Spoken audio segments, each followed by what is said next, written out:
क्योंकि मैंने इस सफ़र की शुरुआत आज से 4 साल पहले की थी, 2014 में।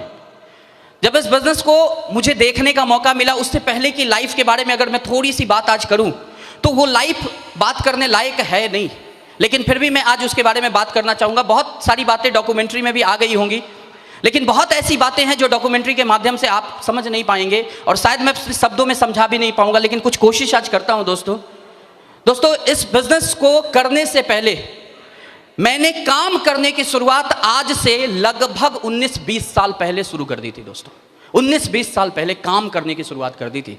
आप समझ सकते हैं कि 20 साल बाद इतना हूं तो 20 साल पहले कितना रहा होऊंगा। 20 साल पहले इस काम की शुरुआत किए थे दोस्तों, अपने जीवन को, गाड़ी को चलाने के लिए, क्योंकि ज़िंदगी में कुछ ऐसे मोड़ आ गए, ज़िंदगी में कुछ ऐसी परेशानियां, कुछ ऐसी दिक्कतों का सामना करना पड़ा। घर में मैं बड़ा था, कोई रास्ता नहीं था, और मेरी मम्मी हमेशा एक बात बोलती है, बहुत सारे साथियों को मैंने मीटिंग्स में बोला है कि मेरी मम्मी कहती है कि बड़ा भाई बाप के समान होता है। ऐसा से आप लोगों के सामने इस बात को कहता रहा हूं कि ज़िंदगी में आपके हालात अच्छे हो या नहीं हो, आपके पास पैसा हो नहीं हो, आपके पीछे का बैकग्राउंड मजबूत हो या नहीं हो, लेकिन भूख अपने टाइम से लग जाती है। यस और नो? कोई फर्क नहीं पड़ता उसको कि आपके हालात कैसे हैं। और दोस्तों, जब हालात बिगड़ती है तो इंसान कुछ ना कुछ करने के लिए निकलता है।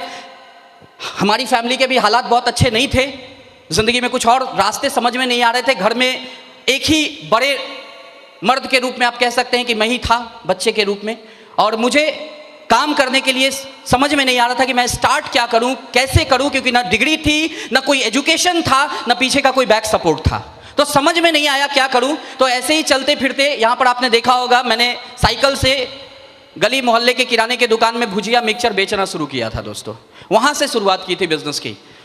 उसके बाद ऐसे ही चलते चलते रहा, ज़िंदगी में बहुत सारा कुछ हो नहीं रहा था, बहुत बेहतर कुछ हो नहीं रहा था। ऐसे ही चलते चलते दरमियान समस्तीपुर शहर के भीतर एक मेरे जान पहचान के व्यक्ति थे जो मसाला पीसने का और बेचने का काम करते थे। मैंने उनसे जाके रिक्वेस्ट किया था कि साहब आप पीसो और बेचने का काम लोकल में मुझे दे दो, बेच कर मैं भी कुछ पैसे कमा लूँगा। तो उन्होंने मुझे रख लिया था, बोला ठीक है बेचो, और मैं उनके साथ साइकिल पर घूम घूम कर मसाला बेचना शुरू किया, थोड़ा इनकम को अर्न बढ़ाने के लिए। लेकिन इनकम बढ़ने का नाम नहीं ले रही थी, क्योंकि ना कंपटीशन को फेस करने के लिए मेरे पास पैसा था और नहीं उस तरह का कोई एसेट्स था, ना संसाधन था कि मैं मार्केट के कंपटीशन में उतर पाऊं। तो साधारण तरीके से एक हॉकर की तरह साइकिल से झोला टांग के, बोरा टांग के मैं मार्केट में माल बेचता था मसाले का। लेकिन जिंदगी की गाड़ी बहुत अच्छे से चल नहीं रही थी। तो इस दरमियान मसाला बेचते हुए भी मैंने बहुत सारे काम और ट्राई किए कि जिंदगी में कुछ आमदनी बढ़ जाए। यहाँ पर आपने देखा होगा मैंने एनजीओ में ट्राई किया, मैंने रोड के किनारे पन्नी बेचा। मुझे आज भी याद है कि जब मैं अपने दोस्त के साथ, मेरा एक दोस्त था, उसने मुझे सलाह दिया कि भाई ऐसा है कि संडे के संडे अपने समस्तीपुर में बाजार समिति लगता है, तो बोला कि वहाँ पे पन्नी बेचेंगे ना सप्ताह में एक दिन, तो बढ़िया कमाई हो जाता है 4-5 घंटे में। तो मैंने बोला ठीक है। तो मुझे समझ में नहीं था, मैंने भी अभी उस तरह का काम किया नहीं था। तो उसने मुझे बुलाया, संडे को मैं गया और उसने रोड पर ही तिरपाल वगैरह बिछा रखे थे और मुझे बोला कि ये तेरा है और वो वाला मेरा है, यहाँ मैं खड़ा रहूँगा या तू खड़ा रहेगा।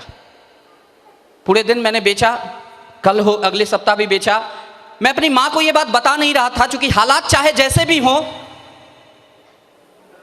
पारिवारिक रूप से बहुत अच्छे थे, ये सब चीज़ शोभा नहीं देता था, तो मैं उनको बता नहीं रहा था। लेकिन खबर लग गई कहीं से उड़ते उड़ते मम्मी को।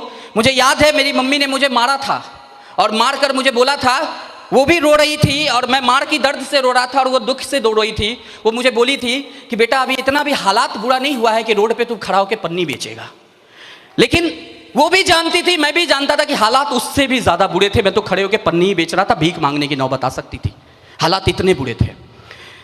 इन्हीं सारे दरमियानों के बीच, इन्हीं सारी कामों के बीच, इसी सब हालातों के बीच ज़िंदगी चल रही थी दोस्तों।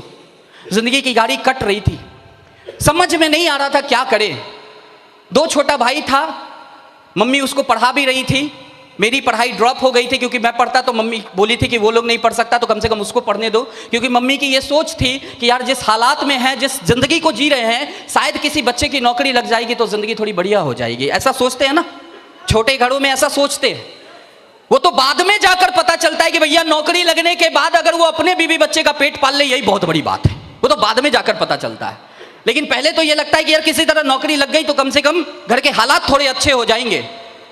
और इस चक्कर में 2 छोटा भाई पढ़ रहा था, जैसे तैसे करके पढ़ाया जा रहा था, जैसे तैसे करके जिंदगी चलाया जा रहा था, और मैं जो कर सकता था वो मैं कर रहा था। बहुत उम्र छोटी थी, अनुभव नहीं था, तो बहुत सारी गलतियां भी हुई, बहुत सारे बिजनेस को हाथ डाला, बेकार हो गया, जो पैसे थे वो भी बर्बाद हो जाते थे और जिंदगी बस और परेशानियों में आ जाती थी, जिंदगी और दिक्कतों में आ जाती थी।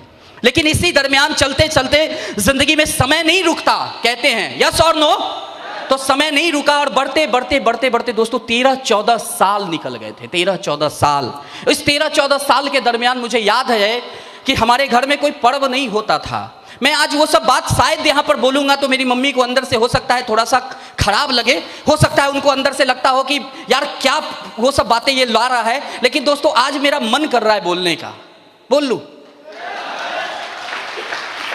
कई सारे ऐसे होली, दीपावली, छठ मैंने देखे हैं दोस्तों, जहां पर रूम के अंदर मेरी माँ रोती थी और बाहर हम 3 भाई रोते थे, क्योंकि उस दिन हमारे घर में कुछ नहीं बना हुआ होता था। कई सारे ऐसे पर्व देखे हैं, कई सारा ऐसा होली देखे हैं दोस्तों, जहां पर बहुत सारे पकवानों की जगह पर मेरी मम्मी एक छोटे से पतीले के भीतर सिर्फ खीर या सेवई बना के रख देती थी और बोलती थी कि बेटा यही है, मीठा तो कुछ ना कुछ खाना है। बहुत सारे ऐसे धनतेरस देखे हैं जहां पर किसी तरह मैनेज करके एक चम्मच मेरे घर में आ जाया करता था दोस्तों, क्योंकि स्टील खरीदना कहते हैं। तो ऐसे जब अपने को कोई बोलता है तो एक ही बात समझ में आती है, बोला भाई साहब सामने चाय है, पियो और निकलो, यस और नो। और मैंने भी ऐसा ही कुछ सर के साथ किया। मैंने बोला सर चाय पिए और सर मुझे माफ करें, और हमने उस मौके को नहीं ट्राई किया, मैंने उस मौके पर कदम बढ़ाने का कोशिश नहीं किया दोस्तों। लेकिन इस बिजनेस में जो व्यक्ति देवदूत के रूप में आपके पास आया होता है वो आपको एक बार में छोड़ता भी नहीं है, यस और नो। तो मुझे याद है अगले दिन जब मैं घर से निकल रहा था, मेरी टाइमिंग थी घर से 9-9:30 बजे सुबह में निकलने की। जब मैं घर से निकल रहा था तो शुभकांत सर की मोटरसाइकिल मेरे घर के आगे लग गई। एकदम मैं ग्रिल खोला, निकला और सर की मोटरसाइकिल लग गई। तो मैंने बोला हाँ बोलिए। तो उन्होंने बोला कि अरे नहीं नहीं बस इधर से गुजर रहे थे ना, सोचे आपसे मिल ले। वो तो आज समझ में आता है, उसको फॉलो अप बोलते हैं। वो बोले इधर से गुजर रहे थे, आपको देखे तो रुक गए। वो तो आज समझ में आता है कि यही सिखाया जाता है फ्राइडे को, है ना दोस्तों। इस बिजनेस का प्लान मैंने कैसे देखा, आपको आइडिया है? मैं आपको बताता हूं। हुआ ये था कि जब मुझे ये प्लान देने के लिए बुलाते थे, मैं इनके लिस्ट में था, तो मुझे फोन करते थे और एक आध बार मेरे घर पर भी चले गए कांटेक्ट करने की भाई संडे को आप आए। एक दिन मैं घर में था और मैंने अपनी मम्मी को बोल दिया कि मम्मी बोली कोई है? मैंने बोला बोलो देखो सुबकान जी होंगे। बोलो नहीं है। क्योंकि सुबकान जी से हम लोग को पहले भी जान पहचान थी, काफी पुरानी जान पहचान थी। आई थिंक मुझे एग्जैक्ट याद नहीं है, लेकिन सर शायद 20-21 साल हो गए होंगे जान पहचान को। 20-21 साल पहले जान पहचान थी। घर के बगल में सर रहते थे, पड़ोसी थे, लेकिन बीच में जान पहचान ब्रेक हो गई थी। बाद में फिर जाकर टैग किए, हम लोग मिले थे। तो जब वो आते थे तो मैं उनको भगा देता था, जैसा सब करते हैं। और इन्होंने आना नहीं छोड़ा। एक दिन की बात मुझे याद आ रही है। मैं अपने घर से निकला था, संडे का दिन था, और संडे के दिन मैं सोचा कि छुट्टी आज है, माल कहीं पहुंचाना नहीं है, तो घर के बगल में एक छोटा सा दुकान नुमा घर रखा था, वहीं पर बैठ के माल पहुंचाता था, हिसाब वगैरह लिखता था।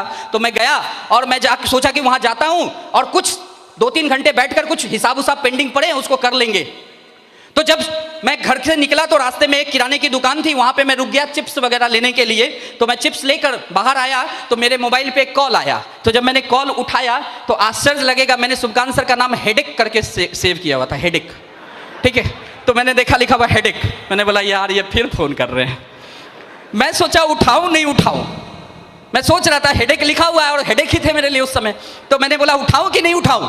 फिर मैंने सोचा पता नहीं कहाँ होंगे, उठा ही लेते हैं, झूठ बोल लेंगे और क्या। तो मैंने उठाया और इन्होंने बोला और रवि जी कहाँ हैं? मैंने सोचा क्या बोलूं, सच बोलूंगा तो हो सकता है कहीं आ जाए। तो मैंने बोला कि झूठ बोल लेता। तो फिर मैंने सोचा कि यार कहाँ होंगे नहीं होंगे, बोल ही लेता हूँ, क्या फर्क पड़ता है। मैंने यूं ही बोल दिया, बोला बस अपने ही चौक पे हूँ, धर्मपुर चौक पे। तो उन्होंने बोला पीछे पलटिए ना। मैं पीछे देखा तो पीछे खड़े थे। मैं मनी मन सोच रहा था अच्छा हुआ झूठ नहीं बोला, है ना। उसके बाद इन्होंने मुझे कहा कि भाई कहाँ जा रहे हैं? मैंने बोला बस यही पास में, कुछ हिसाब उसाब पेंडिंग है, सोचा कर लूँ।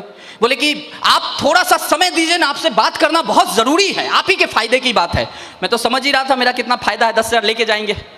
तो मैंने बोला कि भाई मुझे बहुत काम है, आप मुझे छोड़ दें प्लीज़। क्योंकि जब अपने को कोई बिजनेस प्लान के लिए अप्रोच कर रहा होता है ना, जब अपने को कोई सेप्स ऑफ बिजनेस में ज्वाइन होने के लिए बोल रहा होता है ना, और जब तक अपने को बात समझ में नहीं आई होती है, उस समय तक हमें वो काम समझ में नहीं आता और हम सामने वाले को ऐसा शो ऑफ करते हैं कि दुनिया का सबसे बिजी आदमी हम ही हैं। नहीं, मोदी जी के बदले सारा काम हम ही निपटा रहे हैं, इतना बिजी हम हो जाते हैं, मतलब उनकी बात सुनने का वक्त नहीं होता अपने पास। और मैंने भी उनको ऐसा ही शो ऑफ किया, तो उन्होंने बोला बस रवि जी 5-10 मिनट दीजिए ना। मैंने बोला यार ये आदमी को क्या बोलूं। मैंने बोला ठीक है मैं वहां जा रहा हूं, आप वहीं आ जाइएगा। बहुत ही कैजुअल, बहुत ही गंदे तरीके से मैंने उनको ट्रीट किया दोस्तों। और ये वहां पहुंचे, लेकिन सबसे अच्छी बात अकेले नहीं पहुंचे, क्योंकि इस बिजनेस में मैं एक चीज तो समझ गया हूं इन 4 साल में कि कभी भी ग्रो लाइन तगड़ा वाला फॉलोअप होता है तो अकेले कभी नहीं जाता है। किसी अपलाइन को पकड़ लेते हैं, और इनके अपलाइन आप जानते हैं, इनके सबसे बड़े आइडल जिनको आप सभी लोग मानते भी हैं, हम सभी लोगों के idol mister Anjani Jha sir साथ साथ आए थे। मैं उस समय अंजनी झा सर से वाकिफ नहीं था, तो मैं सोच रहा था कि शुभकांत जी आएंगे तो मैं इनको कहूंगा कि सर अभी मुझे माफ करो, अभी जाने दो, लेकिन ये अंजनी जी को लेकर आ गए। मेरे लिए अंजनी जी एक अनजान आदमी थे, मुझे लगा कि यार अकेले ये होते तो भगा भी देता, अनजान आदमी के सामने क्या बोलूं। तो मैंने इनको बैठने दिया, इन्होंने मुझे बिजनेस प्लान दिया दोस्तों। बिजनेस प्लान जब मैं देख रहा था, तो शुरुआत में मैं बिजनेस प्लान सुनना नहीं चाहता था, लेकिन जब बिजनेस प्लान इन्होंने दिखाया अंजनी सर ने, और जब बिजनेस प्लान में देख रहा था, तो मुझे बस एक एक चीज धीरे धीरे अच्छी लगने लगी। कुछ कुछ बातें, जैसे कि सप्ताह का पैसा आएगा, हफ्ते का 2 लाख है, 8,190 लोग आपके साथ ज्वाइन होंगे तो आप डायमंड हो जाएंगे। और सबसे अच्छी बात कि यहाँ लेप्सेशन नहीं है, जो मुझे उस वक्त अच्छी लगी कि अगर आप 10 लोगों की टीम बना दी और कुछ दिन काम नहीं हुआ और फिर बाद में एक आदमी जुड़ा तो 11 से शुरू होगा, ऐसा इन्होंने बताया। मुझे अच्छा लगा, मुझे लगा कि अरे मैं काम करूंगा तो भी, और 2 हैंड है 2 लेग हैं, तो कोई और भी काम करेंगे तो भी मेरे नीचे कभी ना कभी तो 8,190 आएगा, ऐसा मेरे दिमाग में आया। मैंने बोला काम तो बढ़िया है, करूं कि नहीं करूं, मन में अंदर कई सारे उथल पुथल चल रहे थे। क्योंकि इस उथल पुथल की दोस्तों कारण थी, मैं जिस हालात से, जिस जिंदगी से निकल रहा था, जिस जिंदगी को जी रहा था, उस जिंदगी में दोस्तों हफ्ते के 2 लाख की क्या, हफ्ते के 50,000 की कोई बात नहीं करता था, और मुझे हफ्ते के 2 लाख की बात बताई जा रही थी जो मुझे समझ में नहीं आ रही थी। क्योंकि उस हालात में, उस जिंदगी में मैं सोच भी नहीं सकता था कि मैं कभी जिंदगी में लाखों महीने वाला आदमी बनूंगा, सप्ताह की तो बहुत दूर की बात है। और उस समय ये बिजनेस प्लान दिए, समझ में नहीं आ रहा था, लेकिन कुछ बातें अच्छी लग रही थी। मैंने सोचा करता हूं, फॉर्म होता है इस बिजनेस में, उस फॉर्म को इन्होंने मुझे निकालकर भरवाने का प्रयास किया। अंजनी सर ने बोला कि इसको भर दीजिए, बाद में सोचते रहिएगा करना है कि नहीं करना। फॉर्म के फायदे मुझे बता दिए कि अगर आप फॉर्म भरेंगे और कोई आगे भरेगा तो ऐसे हो जाएगा, वैसे हो जाएगा, ढेर सारे फायदे बताए। मैंने बोला भर देता हूं। फॉर्म भर दिया, और फॉर्म भर के ये भी चले गए, मैं भी घर आ गया। रात में मैं बहुत देर सोचता रहा, करूं कि नहीं करूं, करूं कि नहीं करूं, बहुत देर अंदर में उथल पुथल चलता रहा। और सुबह सुबह इनकी गाड़ी लग गई उसी उथल पुथल के दरमियान। और जो इन्होंने बोला कि भाई मैं इधर से गुजर रहा था तो आ गया, मैंने इनसे थोड़ी मोड़ी बातें की। मैंने बोला कि सर मेरे दिमाग में ऐसे बहुत सारे ख्यालात चल रहे हैं। बोले क्या चल रहा है? आप एक काम करें, आप अपने उस दुकान पे जाए, मैं वहीं आता हूं। और मैं वहां गया और फिर अंजनी सर को लेके पहुंच गए। और जब ये मैं आया, जब पहुंचा, तो मैं बस फाइनली जो मेरे दिमाग में एक बात चल रही थी, मैंने ये बात उनको कह दी। मैंने बोला सर मेरे दिमाग में सिर्फ एक बात चल रही है, क्या इस बिजनेस के भीतर लोग जुड़ते हैं? आपके तो जुड़ गए, उन्होंने चेक दिखाए, मैंने कहा आपके तो जुड़ गए, लेकिन क्या जुड़ते हैं? क्योंकि नेटवर्क मार्केटिंग के प्रति सोच बहुत नकारात्मक थी। लगता था कि नेटवर्क मार्केटिंग बेवकूफ बनाने का काम होता है, लोग इसको पसंद नहीं करते। क्योंकि मैं ऐसा सोच रहा था कि अगर मैं शुभकांत जी को पसंद नहीं कर रहा हूं तो मैं प्लान लेके कहीं जाऊंगा तो मुझे भी लोग पसंद नहीं करेंगे। ये दिमाग में आया मेरे। तो मैंने कहा कि नहीं करूंगा। मैं इनसे पूछा कि क्या इसमें सच में लोग जुड़ते हैं कि बस आप ऐसे ही अपने पैसे निकालने के लिए चल पड़े हैं मार्केट में? इन्होंने मुझे कहा कि रवि जी जुड़ते हैं, और 1 महीने के 4 सप्ताह के इन्होंने चेक निकालकर मेरे सामने रख दिए। 14,750 रुपए का टोटल इनकम था। दोस्तों एक बात दिमाग में गई, मैंने सोचा कि अगर इनको 14,750 रुपए आया है तो ट्राई करके देखते हैं, कहीं 2-3 हजार 4 हजार महीना अपने को भी आ गया तो जिंदगी में थोड़ी सी राहत हो जाएगी। जहां मैं कुछ कमा रहा हूं, अगर 2-4 हजार प्लस हो जाएगा तो थोड़े बहुत खर्चों में मदद मिल जाएगी, थोड़ी बहुत जिंदगी में आसानी आ जाएगी, थोड़ी बहुत सहूलियत आ जाएगी। और दिमाग में आया कि करते हैं। लेकिन फिर वही बात, क्योंकि हम जिस माहौल के भीतर हैं वहां पर सकारात्मक बातें कम आती है, नकारात्मक बातें ज्यादा आती है। फिर वही बात आने लगी, कर तो लूं, लोग नहीं आए तो, कंपनी भाग गई तो, ये हो गया तो, वो हो गया तो, ढेर सारे वाय दिमाग में आने लगे। क्यों करूं? शुभकांत जी उन्होंने मुझसे पूछा कि रवि जी अब क्या सोच रहे हैं? मैंने बोला कि सर बस एक बात सोच रहा हूं, मैं तो ज्वाइन कर लेता हूं, आपके साथ और भी लोग हैं, चलो मैं भी ज्वाइन कर लेता हूं, लेकिन मेरे लोग नहीं आए तो, ये सवाल बहुत आम है और इसका जवाब भी इन्होंने बहुत आम दिया, लेकिन वो आम जवाब उस वक्त यहां लगा। दोस्तों मैं आपको बताऊं इन्होंने क्या बोला। इन्होंने मुझे कहा कि रवि जी मैं आपसे बुरा नहीं मानिएगा, एक सवाल पूछना चाहता हूं। मैंने बोला हाँ पूछिए। इन्होंने अगेन रिपीट किया कि रवि जी प्लीज बुरा मत मानिएगा। मैंने बोला नहीं मानेंगे, बताइए। इन्होंने बोला रवि जी आपके पास 2 पैर है। मैंने बोला हाँ। बोला मेरे पास। मैंने बोला आपके पास भी। बोला मेरे पास 2 हाथ है। मैंने बोला हाँ। बोला आपके पास। मैंने बोला मेरे पास भी। आपके पास 1 दिमाग है। मैंने बोला हाँ। बोला मेरे पास भी। आपके पास दिन का 24 घंटा, मेरे पास दिन का 24 घंटा। मेरे पास एक शरीर, आपके पास एक शरीर। मैं भी सेल्स का काम करता हूं, चूंकि ये एमआर थे और आप भी सेल्स में काम करते हैं। अगर मेरे साथ हो सकता है तो आपके साथ क्यों नहीं। और दोस्तों ये बात लगी क्योंकि इन्होंने प्रोफेशन भी मैच कर दिया। मुझे लगा हाँ यार बात तो सही है, क्योंकि ऐसे हम सोचते नहीं हैं। मैंने कहा यार ये सही बात है, ये भी आदमी है, मैं भी आदमी हूं। ये भी 2 पैर वाले आदमी है, मैं भी 2 पैर वाला आदमी हूं। ये भी 1 दिमाग वाले आदमी है, मैं भी 1 दिमाग वाले आदमी हूं। इनके लिए भी 24 घंटा होता है, मेरे लिए भी 24 घंटा होता है। अगर 14,000 महीना इनको आया है तो इतने गए गुजरे तो नहीं है साहब। 50-60 किलो का वजन लेकर धरती पर खाली बोझ नहीं है। 2-4 हजार रुपया महीना तो हम भी कमा ही लेंगे। दिमाग में आया। और दोस्तों इस बात को दिमाग में जब आया तो मैंने सोचा करते हैं, शुरुआत करते हैं। और मैंने इनके साथ शुरुआत करने का मन बनाया। लेकिन हम फूक फूक के कदम रखने वाले लोग हैं, है ना। मैंने बोला पैसे अभी नहीं देंगे, पहले थोड़ा और श्योर हो जाते हैं।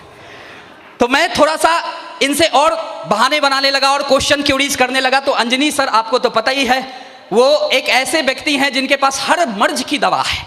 दुनिया में ऐसा कोई बीमारी पैदा नहीं हुआ जिनका दवा नहीं हो उनके पास। तो वो मुझे कहते हैं, बोला रवि जी आपको अभी भी डाउट है ना। मैंने बोला हाँ। बोला एक काम करिए, आप मेरे साथ आगरा चलिए, तब पैसा लगाइएगा। मैंने बोला आगरा क्यों। बोला चलिए तो सही, एक आदमी डायमंड बन रहा है, आप चल के देखिए, अगर आपको समझ में आए तो बिजनेस ज्वाइन कीजिएगा, वरना मत कीजिएगा। मैं मनी मन सोचा कि यार जिंदगी में कभी ताजमहल देखे नहीं थे। बहुत लोग आज भी होंगे ना जो आगरा में ताजमहल नहीं देखे होंगे। मैंने कहा जिंदगी में ताजमहल कभी नहीं देखे थे और शायद हालात ऐसे थे भी नहीं कि जिंदगी में कभी ताजमहल देखने आते। मैंने बोला अच्छा मौका मिल रहा है, चल हो आते हैं। और मैं ताजमहल देखने आया दोस्तों, लेकिन एक शख्सियत की डायमंड शिप देखने का मौका मिला। और उस शख्सियत का नाम बहुत तेज तालियों में बोलना चाहूंगा, मिस्टर राकेश प्रसाद सर। 7 मार्च 2014 का दिन था। राकेश सर डायमंड बन रहे थे। ना मैं राकेश सर को पहचानता था, ना मैं अजय सर को पहचानता था, ना मैं सत्येंद्र सर को पहचानता था, ना मैं बाकी जितने गुरु हैं माधव सर, विजयपाल सर, किन्हीं को नहीं पहचानता था। सब वहाँ थे, जसवीर सर वगैरह सारे थे। मैं किन्हीं को पहचानता नहीं था, लेकिन उस हॉल के अंदर का माहौल बड़ा बेहतरीन था दोस्तों। किसी को पहचानता नहीं था। मैं वहां गया, मुझे उस हॉल के अंदर इन्होंने बिठा दिया और उस हॉल के अंदर का माहौल बहुत बेहतरीन था। उस हॉल के अंदर का वाइब्रेशन बिल्कुल पॉजिटिव था। और उसी पॉजिटिव माहौल के बीच एक व्यक्ति एक दिल में से फाड़ कर इंटर करता है। और वो वहां दिल फाड़ के इंटर करते हैं, यहां दिल अपना फट गया था। उस व्यक्ति का नाम था mister Rakesh sir. Red colour के दिल से बाहर निकले थे। 21 साल 3 महीना इन्होंने उस दिन अपना एज बताया था। 21 साल 3 महीना। इन्होंने कहा था कि आज मैं 21 साल 3 महीना का हूं और 21 साल 3 महीने का होने के बाद दिल्ली का पहला आदमी हूं जो ऑडी चलाता हूं, इन्होंने कहा था। इन्होंने उसके बाद कहा था, ऐसे हाथ खड़ी की थी और कहा था 80,000 की घड़ी पहनता हूं। बहुत सारी बातें इन्होंने दोहराई थी, बहुत सारी बातें वो बताई थी। और मैं हॉल के अंदर बैठकर मनी मन सोच रहा था कि यार इस इंसान में ऐसा क्या है। मैं उम्र में भी उस समय 21 साल से बड़ा था। तो मैंने सोचा यार ये कर सकते तो मैं क्यों नहीं कर सकता। मैं इतना गया गुजरा थोड़ी हूं। और दोस्तों वहीं बैठा बैठा कमिटमेंट लिया था कि बिजनेस को ज्वाइन करेंगे और जाकर काम करके दिखाएंगे, शायद एक दिन हम भी डायमंड बन जाए। श्योर नहीं था, लेकिन एक अंदर में विश्वास हुआ था कि शायद बन जाएंगे। और दोस्तों उस प्रोग्राम से निकलने के बाद मैंने मन पक्का कर लिया कि काम को करना है, लेकिन और मन पक्का करूं इस चक्कर में मैंने अंजनी सर से और शुभकांत सर से एक सवाल किया था। मैंने बोला सर एक बात बताओ, बिजनेस तो बहुत बढ़िया है, लेकिन आप लोग जो दिल्ली का एड्रेस बताते A3/24 जनकपुरी नई दिल्ली, ऑफिस जाके देखे हैं? इन्होंने बोला नहीं। मैंने बोला साहब मेरा पैसा गया कोई बात नहीं, मैं किसी का लगाऊं और कल कंपनी हो ही ना तो मैं तो ऑफिस जाऊंगा। और दोस्तों मैं आगरा से ही ऑफिस के लिए चला गया था दिल्ली। मैंने बोला ऑफिस देखेंगे, श्योर होंगे, उसके बाद करेंगे। और मैं ऑफिस देखने चला गया था और ऑफिस देखा, सब कुछ अच्छा लगा, वहाँ बहुत सारे लोग प्लान दे रहे थे, तो मैंने एक बार रिपीट प्लान वहाँ पर सुना, श्योर होने के लिए कि वो क्या क्या झूठ बोले थे। श्योर होने के लिए मैंने रिपीट प्लान सुना, सब कुछ सेम था। वहाँ से मन बनाया कि करूँगा, और दिल्ली में कुछ दोस्त थे, तो मैंने उस लोगों को भी जाकर छोटा टूटा फूटा प्लान दिया, और मैंने वहाँ से कॉल किया था सर को कि सर 2-3 लोगों की ज्वाइनिंग लेकर आ रहे हैं। तो सर बोले अरे पागल, कुछ मत कीजिए, सीधा आइए। सर को लगा था ये कुछ ज़्यादा ही फास्ट भाग रहा है, ठीक है, तो बोले ना ना सीधा आइए। लेकिन मैं थोड़ा सा सुनने वाला नहीं था, तो मैं 3-4 लोगों की ज्वाइनिंग लेकर सर के पास आया और बोला सर अब लगाइए मेरी भी आईडी। और मैं आया और सर के पास ज्वाइनिंग ली, और ज्वाइनिंग लेने के बाद दोस्तों उस दिन और आज के दिन अप्रैल 2014 मुझे याद है, मैं 7 मार्च को आगरा गया था और 8 मार्च को मैं दिल्ली में था, और 8 से लेकर मैं 28 मार्च तक दिल्ली में था, क्योंकि मेरा छोटा भाई दिल्ली में रहता है, जो किसी कारणों से आज अपने एग्जाम की वजह से यहाँ बैठा हुआ भी नहीं है, आज भी वो दिल्ली में ही है। मैं उसके यहाँ रहा था, और मार्च 2014 में होली थी 25 तारीख को, तो मैं होली मनाकर वहाँ से 28 को आया था, और 1 अप्रैल से मैंने दोस्तों काम करना शुरू किया था। 1 अप्रैल 2014 से मैंने काम करना इस बिजनेस में शुरू किया, और जब काम करना शुरू किया तो मेरे सर लोगों को इस बात की गवाही दे सकते हैं कि मैंने 1 अप्रैल 2014 से बिना किसी बैकग्राउंड के फुल टाइम सेफ शॉप किया है दोस्तों, फुल टाइम। 1 अप्रैल 2014 से आते ही मैंने फुल टाइम बिजनेस करना शुरू कर दिया। अपने सेफ शॉप बिजनेस को करने के लिए मैंने मसाले वाले काम को साइड कर दिया था। मुझे याद है अंजनी सर, शिवकांत सर, सभी लोगों ने मुझे रोका था कि नहीं मसाले वाले काम को अभी मत छोड़िए। इनको लगा कि पैसा वैसा ऐसे भी कम है और इधर से नहीं आएगा, तो शायद बिजनेस जो आज कर रहा है कल छोड़ देगा, और ऐसा होता है, यस और नो। लेकिन दोस्तों पता नहीं क्यों यहाँ विश्वास इतना तगड़ा हो गया था ना कि पैसे नहीं आ रहे थे, पैसे का रोना था, लेकिन सेफ सब छोड़ देंगे ये बात यहाँ आती नहीं थी कभी। और काम करना शुरू किया। मैं ये नहीं कहूँगा कि दिक्कतें नहीं आई, दिक्कतें आई, परेशानियां आई। अगर मैं ये कहता हूं कि नहीं दिक्कतें नहीं आई, बहुत मजे मजे में आप डायमंड बनते हो, तो गलत हो जाएगा दोस्तों। दिक्कतें आई, परेशानियां आई, लेकिन मैं एक बात जरूर कहना चाहूंगा कि इस बिजनेस में जो डिफिकल्टी आती है ना, जो दिक्कतें आती है ना, वो एक्चुअली में हमें शुरुआत में दिक्कतें लगती है, लेकिन आप सोच के देखिएगा वो दिक्कतें नहीं है। सर लोग कहते हैं ना वो तो बहुत पुरानी बात हो गई कि ये प्रोसेस है डायमंड बनने का, यस और नो, बोला डायमंड बनने का प्रोसेस है। लेकिन आप सोच के देखिएगा, क्या सच में अपना सेफ शॉप डिफिकल्ट है क्या? और ये बाकी जो नहीं बोले ना, वो मनी मन सोच रहे थे है तो जरूर, है तो जरूर, बोलेंगे कैसे, इसीलिए 5-10 लोगों के नो आए। लेकिन दोस्तों मैं आपको एक बात आज बोलना चाहूंगा कि डिफिकल्ट नहीं है सेफ शॉप, बस डिफरेंट है, और चूंकि ये डिफरेंट है इसलिए डिफिकल्ट लगता है, डिफिकल्ट नहीं है। आप मुझे एक बात बताइए, आप में और हम लोग जो यहां पर बैठे हैं लगभग 2000 लोग, मलयालम आती है? मलयालम कितने को आती है मलयालम? एक आदमी का हाथ ऐसे ऐसे हो रहा है ना, बाकी किसी को नहीं आती। मलयालम डिफिकल्ट है या नहीं? हिंदी आती है? हिंदी डिफिकल्ट है या नहीं? नो। लेकिन आप जाके एक मलयालम वाले से पूछो कि हिंदी डिफिकल्ट है या नहीं, बोलेगा है, बहुत डिफिकल्ट है भाई।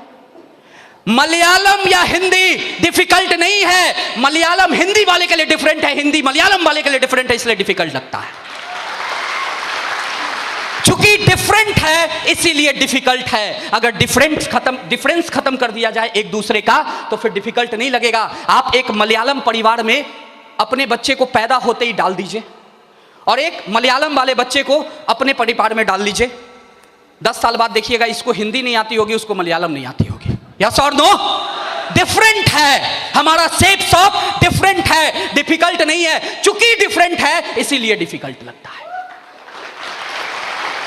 और दोस्तों ये बात मुझे समझ में आ गई कि डिफरेंट है भाई साहब, इसके और मेरे बीच के डिफरेंसेस को अगर मैं दूर कर दूं तो डिफिकल्ट नहीं लगेगा, और मैंने डिफरेंसेस दूर करने शुरू किए। सेल्स के काम में मैं पहले भी था, और सेल्स के काम में मैंने इसके बाद भी ज्वाइनिंग ली सेफ शॉप, ये भी सेल्स का काम है, यस और नो?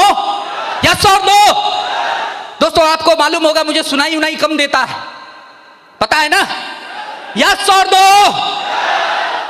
सेफ शॉप भी सेल्स का काम था, और मसाला बेचना भी सेल्स का काम था। लेकिन उस सेल्स में मेरे को कोई नहीं कहता था शुक्रवार को आके ट्रेनिंग करो, लेकिन इस सेल्स में मेरे को कहा गया शुक्रवार को आके ट्रेनिंग करो।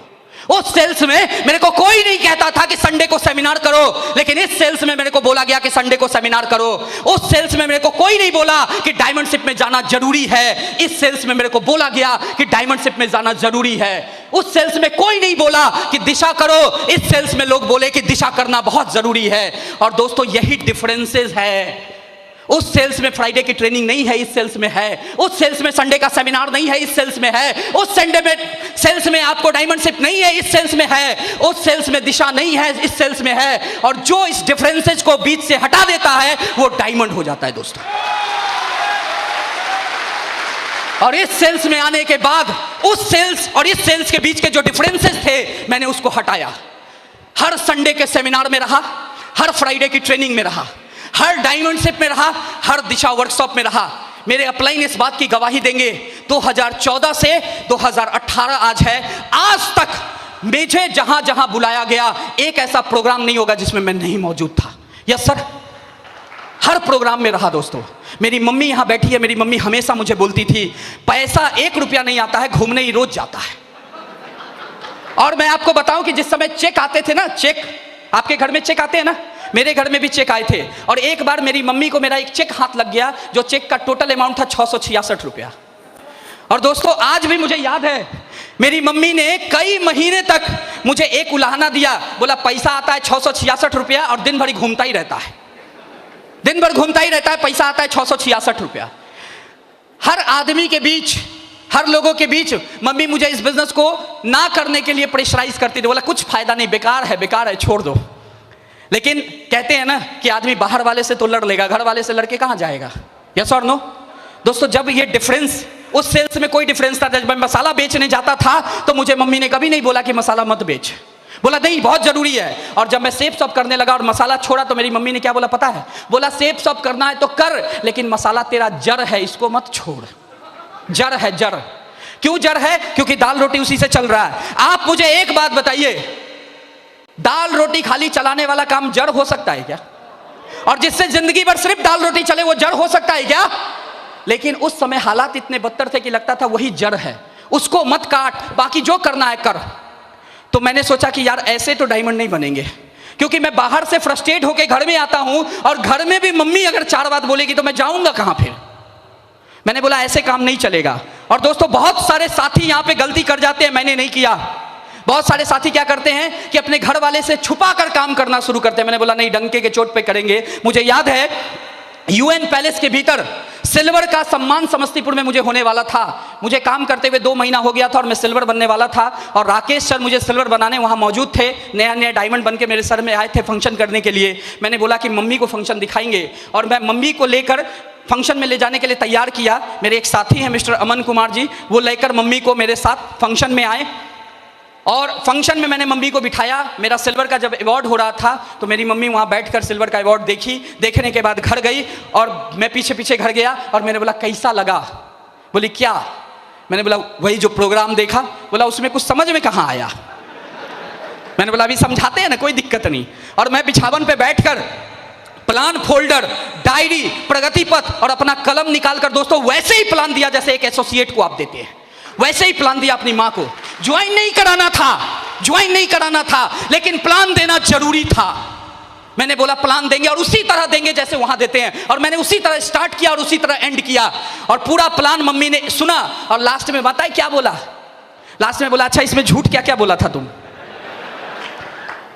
मैंने बोला झूठ? बोली मम्मी को लगा कि काम करने के लिए बढ़ा चढ़ा कर बोला है। तो मम्मी बोली इसमें झूठ क्या क्या बोला? मैंने मम्मी की कसम खा के बोला था कि नहीं मम्मी झूठ कुछ नहीं बोला। तो मम्मी बोली कि सब बात सच है। मैंने बोला हाँ। मम्मी बोली फिर कर। और दोस्तों वो दिन है जून 2014 और आज का दिन है फरवरी 2018। जितना बाहर से मैं लड़ा डायमंड बनने के लिए, घर से मेरी मां लड़ी डायमंड बनाने के लिए। और शायद उन्हीं का आशीर्वाद था, उन्हीं की हिम्मत थी कि मैं दोस्तों यहां तक टिक पाया। वरना हालात सेफ शॉप में ऐसे ऐसे भी आए जब पैसे 1 रुपए नहीं आते थे, लेकिन डायमंडशिप में जाना होता था, दिशा में जाना होता था, कोई प्रोग्राम करना होता था, पैसे 1 नहीं थे। लेकिन मेरी मम्मी हमेशा मुझे कहती थी कि कोई बात नहीं, बहुत अच्छा दिन आने वाला रहता है ना तो बहुत बुरी रातें देखनी पड़ती है। दोस्तों मैं आपको एक सच्चाई आज यहाँ पर बताता हूँ जो शायद मैंने अपनी माँ को नहीं बताया। मेरी माँ इस 4 साल के दरमियान घर में मुझे ऐसी ऐसी लाइनें बोलती थी जो लाइनें ये गुरु मुझे ट्रेनिंग सेमिनार में बोलते थे, और मैं सोचता था कि पीछे में मेरे वीडियो देखती है क्या। मैं मन ही मन यही सोचता था, क्योंकि सेम लाइनें बोलती थी, सेम लाइनें। बोला कोई बात नहीं, मेहनत बेकार नहीं जाता है, कर, कोई बात नहीं, ऐसे करेगा तो होगा, कोई बात नहीं, पेशेंस रख। मैं सोचता था यार ये सारी डायलॉग वही वाली है जो सर लोग बोलते हैं, ये कहां से सुन लेती है। लेकिन आज समझ में आता है दोस्तों, सफलता का मंत्र एक ही होता है, चाहे माधव सर बोले चाहे मेरी मां बोले। सफलता एक ही मंत्र है, और एक बात यह भी तय है कि सफलता तक हमें चलकर जाना होता है, सफलता हमारे तक चलकर नहीं आती। और दोस्तों मैं निकला, मैंने प्रयास किया, मैंने काम किया, मैंने मेहनत की, और इस मेहनत में मेरे हर एक साथी ने मेरा भरपूर सहयोग किया, हर एक साथी ने मेरा भरपूर साथ दिया, हर एक टीम के मेंबर ने, हर एक लोगों ने, जो मेरे टीम के नहीं भी थे, उन सभी लोगों ने हिम्मत बढ़ाया।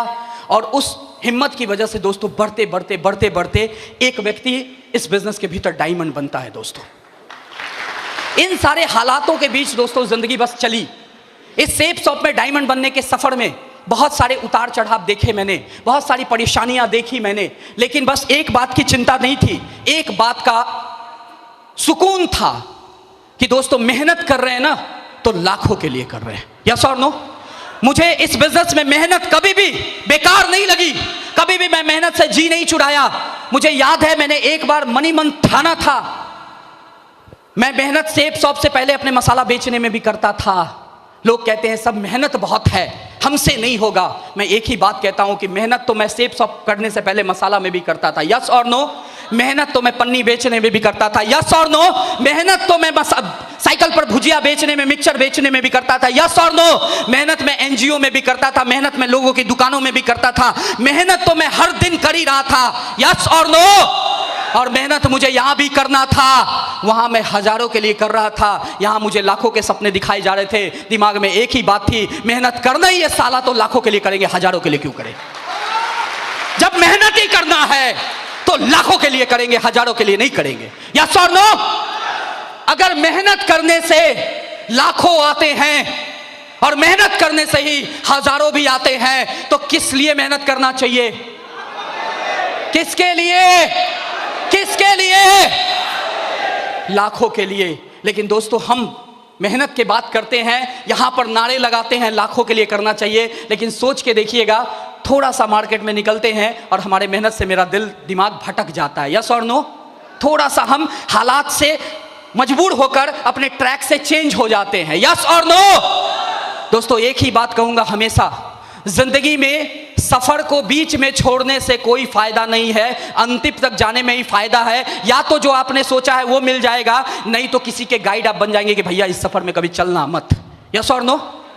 अगर आप सफर में निकले हैं, आप मंजिल तक पहुंचे, तो दो ही बात होगी, या तो आप रिकॉर्ड बनाकर कुछ बेहतर करके लोगों के आइडल बन सकते हैं। यस और नो? लोग आपके बारे में बात कर सकते हैं, बोला करना है तो वैसे कर, या फिर कम से कम आप गाइड तो बन सकते हैं, लोगों को उस सफर में चलने से रोक तो सकते हैं। यस और नो? और दोस्तों मैंने भी कहा कि चल के देखते हैं, जब तक डायमंड बनने के सफर में अंतिम तक जाऊंगा नहीं, तब तक मालूम कैसे चलेगा कि डायमंड बनते हैं कि नहीं बनते हैं। यस और नो? मालूम कैसे चलेगा लाखों आते हैं कि नहीं आते हैं। और दोस्तों इस सफर की शुरुआत की, ढेर सारे अचीवमेंट्स आए और मन का विश्वास बढ़ता गया, ढेर सारी अचीवमेंट्स आई, मन का विश्वास बढ़ता गया। साइकिल से शुरू किया अपना जिंदगी, मात्र 15 महीने सेप शॉप में काम करने के बाद 9.25 लाख रुपए की कार खरीदी मैंने दोस्तों, i20 हुंडई की। मुझे याद है जब मुझे इस बिजनेस में ना दोस्तों अपलाइन बहुत बड़ा काम करते हैं, मुझे इस सफर में यहां तक लाने में एक शख्सियत है जिनका मैं नाम ना लूं तो शायद आज का ये शाम अधूरा रह जाएगा, और उस शख्सियत का मैं नाम जरूर लेना चाहूंगा, बहुत सर झुकाकर सजदा करूंगा। उस शख्सियत का नाम है दोस्तों अजीत कुमार झा। मुझे याद है जब अजीत सर ने मुझे कार के लिए कहा था, अजय सर और अजीत सर ने, अजय सर शायद अजीत सर को बोले होंगे, अजीत सर ने पीछे से मुझे पुश किया, बोला कार कब ले रहा है। कार, मैं पर्ल था, पर्ल से थोड़ा पहले था, बोला कार कब ले रहा है। मैंने बोला सर कार, दिमाग में कार का सॉफ्टवेयर नहीं था। सर ने बोला नहीं कार लेना है। तो मैं घर में गया और मेरी मम्मी कुर्सी पे बैठी थी, मैं कुर्सी के नीचे ऐसे बैठ के बगल में अब मम्मी के बस ऐसे बात कर रहा था। तो मैं जब भी इस पोज में बैठता हूँ तो मम्मी बोलती है क्या चाहिए, ठीक है, हमेशा बोली जरूर कोई काम होगा, बड़ा मतलबी है, ये ऐसे नहीं आता है। तो मम्मी बोली क्या हुआ है, हम बोले मम्मी ऐसे ऐसे सर बोल रहे थे कार लेना है। मम्मी बोली क्या लेना है, मैंने बोला कार। बोली एक बात सोचो, मेरी मम्मी यहाँ पे अभी बोल रही थी, बहुत बोलती है घर में ऐसे, अभी तबीयत खराब थी तो नहीं बोल रही थी। मेरी मम्मी बोली एक बात बता तू, ऐसी जैसे वो बोल रही थी मैं वैसे ही बोलता हूँ, एक बात बता तू, घर नहीं हो तो रहे छी किराया पर, हाँ अल्ले भी कार, लोग की कहता हूँ।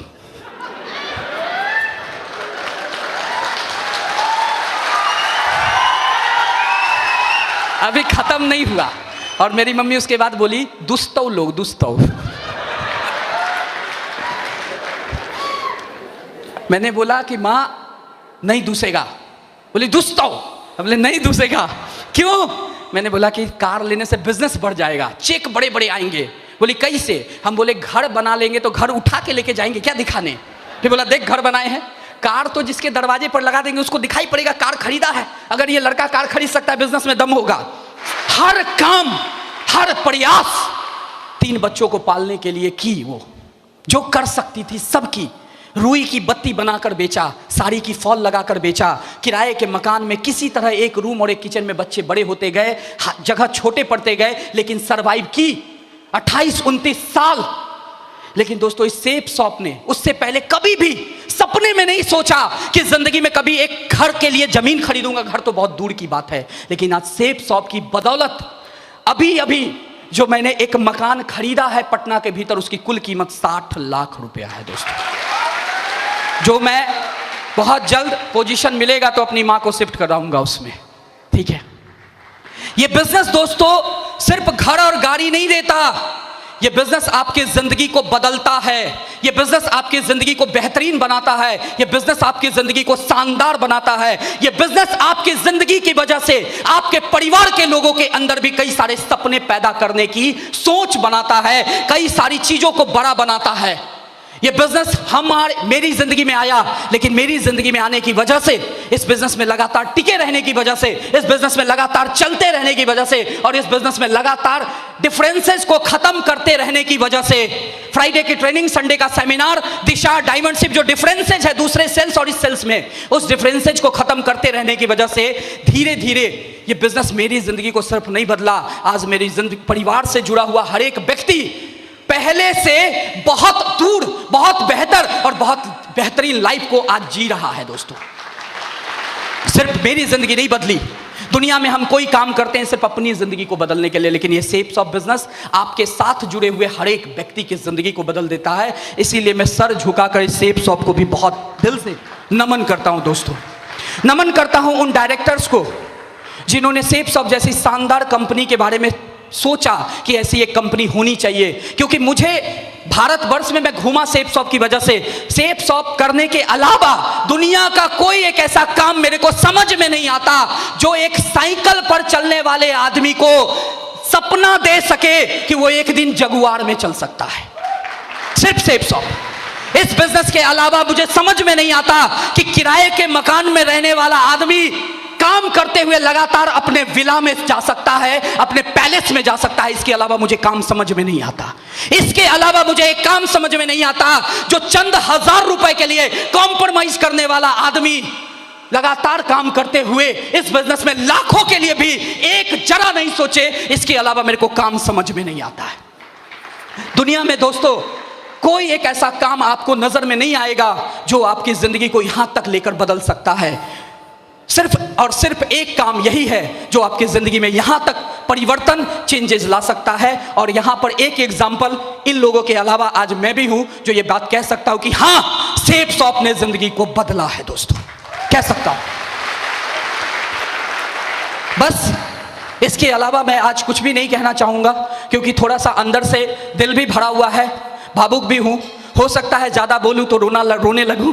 मुझे अभिनव जी की वो बात याद है जो कहते थे कि सर डायमंड बनने के दिन रोएंगे बहुत ज़्यादा, क्योंकि खुशी बर्दाश्त नहीं होगी।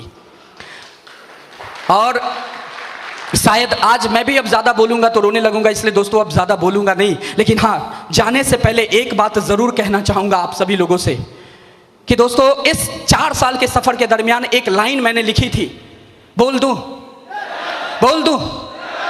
वो लाइन ये है दोस्तों कि दुनिया बदलनी है तो घर से निकलना पड़ेगा, कहीं पहुंचना है तो कहीं ना कहीं से तो चलना पड़ेगा।